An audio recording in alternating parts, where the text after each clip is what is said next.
I listened to those reports that Michelle Bullock, the new RBA governor, had said that Australian households, despite this pain, those with a mortgage at least, are in a pretty good position, she said. Lots of political noise around.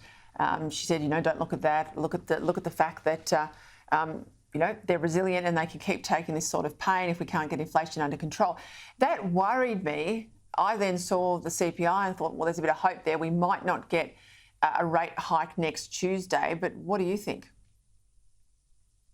Well, I don't run a running commentary on what Reserve Bank governors say, but bankers are a bit inclined to say everything is okay if people aren't defaulting. Australians know that there's a lot of pain before they default on a loan. I mean, Australians are very disinclined to default on loans.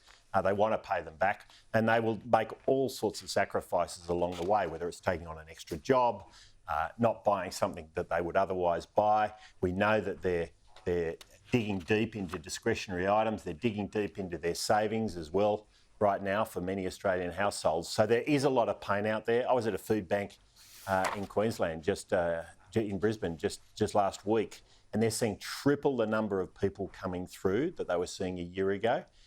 And indeed, they're seeing people who they would never have seen before. So there is a lot of pain out there, regardless of what central bankers like to say. Roy Morgan's reporting just at that vein, 1.5 million of us are under mortgage stress. We're classed as at risk.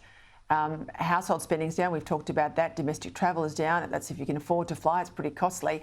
And there's a whole lot of surveys around saying, looking into Christmas spending, people are pulling their horns in. 40% of us are saying that we're not going to spend as much. We can't afford to spend as much.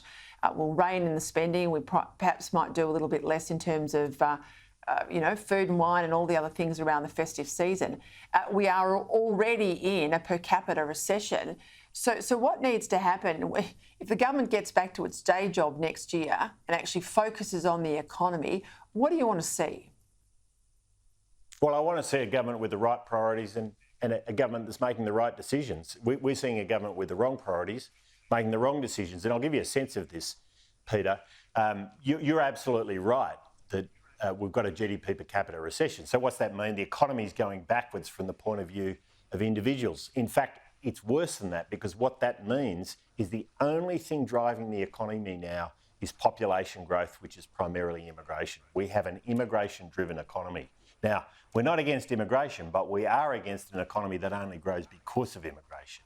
And that's where we've landed with this government. It hasn't had the right priorities. It's making bad decisions. You listed a number of those earlier in your program, including industrial relations decisions where they're putting union officials in charge of the workplaces. I mean, that's the last thing we need right now when we're fighting an inflation crisis. Energy policies where they promised $275. Indeed, we're seeing crazy policies from Chris Bowen, which are going to cost...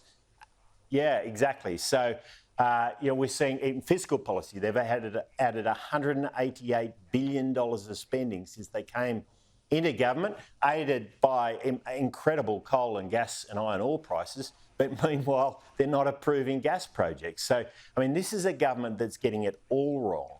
They're making the wrong calls, they've got the wrong priorities, and Australians will continue to pay a price until they get those priorities right.